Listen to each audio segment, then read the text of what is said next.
All right, so looking at mental health, okay, what is mental health by definition? All right, or what are we specifically looking at here when we're talking about young people?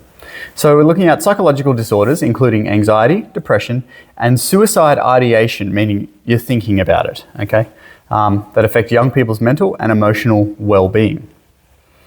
Key statistics, so 1 in 7 14 to 17-year-olds will experience a mental disorder, so anxiety, depression, or suicide ideation. All right, so that's common. All right, so if you look at a typical class size, with 30 in it, or maybe 24 if you're a senior class, that means that you've got 3 people in those senior classes who have anxiety, depression, or suicide ideation, and in a junior class you're looking at 4 people, right, out of 30, which I guess doesn't really sound like a lot, but it is, and it's also increasing, okay?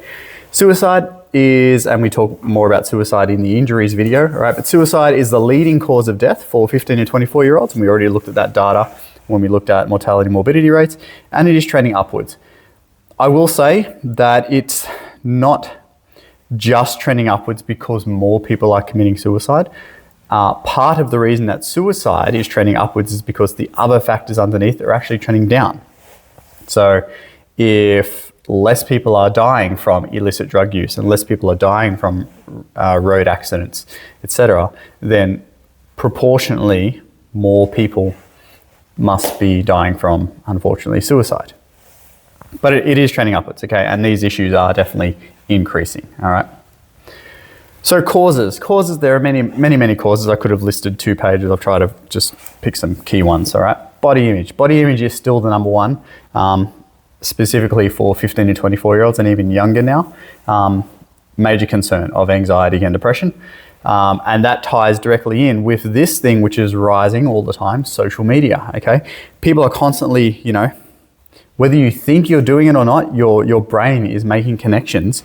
It scrolls through all the beautiful people, and your brain, nervous system, is tying in little things going, this is normal, this is normal, this is normal. And you look at yourself in the mirror and you're like, oh, why am I not normal? Why don't I look like all these other people, all these beautiful people in the world who I don't know, but they're on my friends list? Well, that's not real life, but your brain, because you've been doing this for so long, has made this the reality, and this, what you see in the mirror, is now not normal, okay? Which therefore leads to these things, which is just completely messed up, okay? We've also got the other thing of like online social media is, cyberbullying and stuff like that, which plays a role. It's not a massive role, but it does play a role. Busy families, so instead of kids coming home and be able to like vent with their parents, or their parents taking time to talk to them, hey, how was your day? What's going on in your life? Anything you want to tell me? Just everyone's busy. Busy cooking, busy working, busy cooking dinner. You got double parents, both working 9 till 6 or whatever. So you never really have that outlet. We've got social isolation, which can be because you feel excluded, so therefore you are excluded, okay?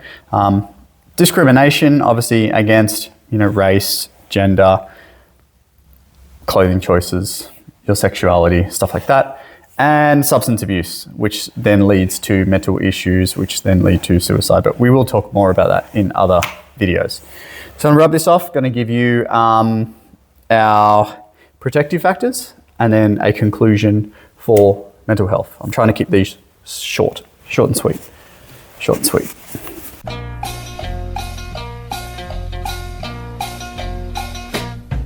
Okay, so protective factors for mental health, and this is for all young Australians, all right?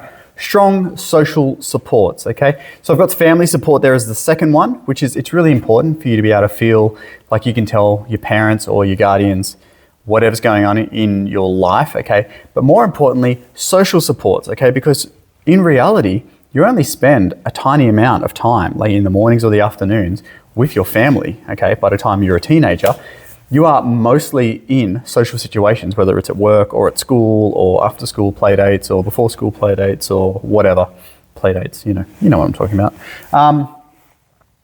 And having those close friends, those real friendships are going to help you, okay? They're going to get you through, all right? And it doesn't matter whether, Joe the bully says something mean to you about your body image or whatever.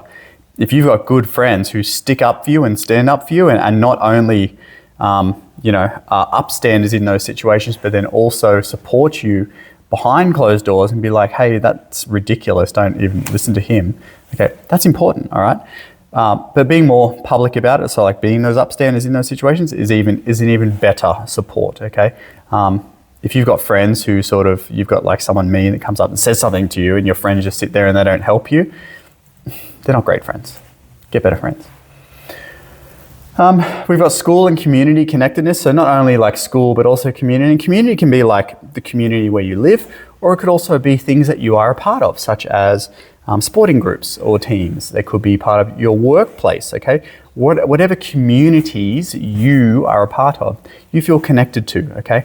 And that comes into that social support system, right? So you're all in it together, and then you can vent and talk about things, and you got to notice that this all comes down to like communication and you communicating it and talking about what's going on so that people can understand and listen and help. We've got services such as Headspace, okay? So same thing, if you're struggling with these types of supports, there are government systems in place or non-government organizations as well. Economic security to a degree, not really a big one for youth, but if your parents are under great economic stress, then that stress in the household can come down onto you.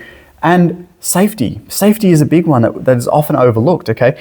If you don't have a safe space to go to, okay? So if you're like on edge all the time and you're very anxious, you come to school and you're getting bullied or whatever, and then you come home and instead of being able to just, blah, and be safe, you're living in a situation which is quite stressful and on edge because maybe because of economic security, or maybe you've just got, not very nice parents or guardians and stuff, then that's really going to take its toll, okay?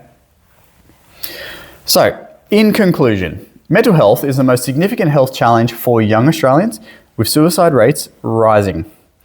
It requires comprehensive support systems, okay, and early intervention, okay? This isn't one of those things that you can wait till it's too late and then make a change, all right? Like people can get overweight and they become obese and get type 2 diabetes, and then you can still bring them back from that. But when we're talking about something like mental health and potentially, lifelong debilitating anxiety, depression, and suicide, it's very hard to come back. So early intervention is key, all right?